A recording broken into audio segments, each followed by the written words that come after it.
I think before a certain age, it's not really a big deal, nothing to worry about. But once our metabolism starts to slow down, maybe in our mid-20s to late 20s or early 30s, it's important to start to become students of our bodies, to notice what we respond to be willing to take risks and experiment with different food and food types, and see what happens to us. Some people react and become lactose intolerant later in life. Some people have intolerances to certain foods or substances, and sometimes things we didn't like vegetables, we start to like because we know the nutritional value to us. Some people gain a lot of weight eating certain things and some people don't. And so it's important to know our bodies. It's also important to incorporate our culture and our values and the meanings we give to the food we eat in following certain guidelines like the Canadian Food Guide or whatever our mothers told us.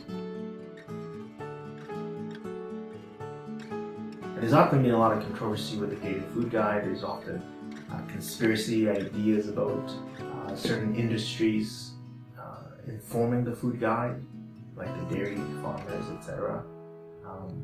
So I won't comment so much on the food guide. It's there, use it wisely.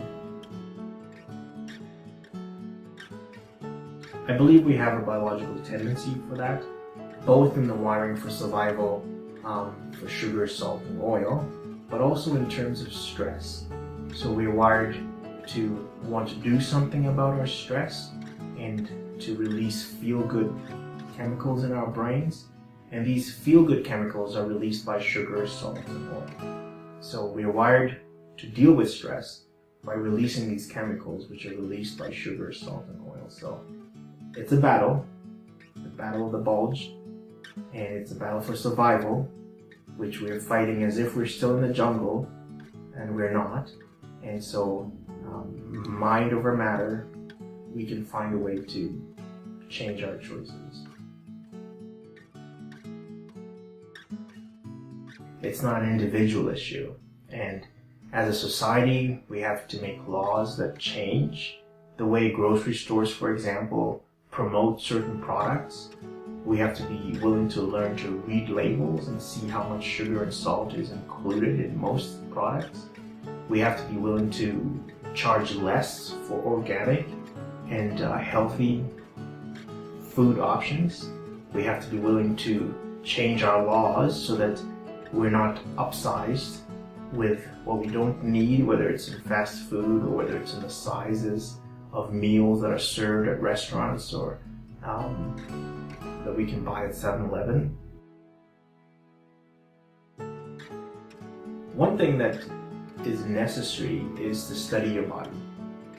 First and foremost, understand how your body responds to stress, understand how your body responds to food, to exercise, and then be willing to create a plan that involves all three. So it involves sleep, it involves nutrition, and it involves exercise.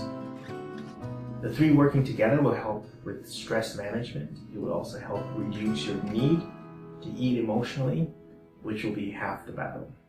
At one level, we can first embrace our bodies and learn to be happy with what we are and who we are and what we have, so that we reduce the stigma side, the shame and the negative feelings we have about our bodies if we are obese or we are overweight.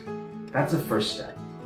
And then we can start to fight the battle from a place of less shame and less guilt and less blame. And with the positive energy that would give us, we are more likely to be able to make the choices and the changes that have to be made to have more healthy bodies.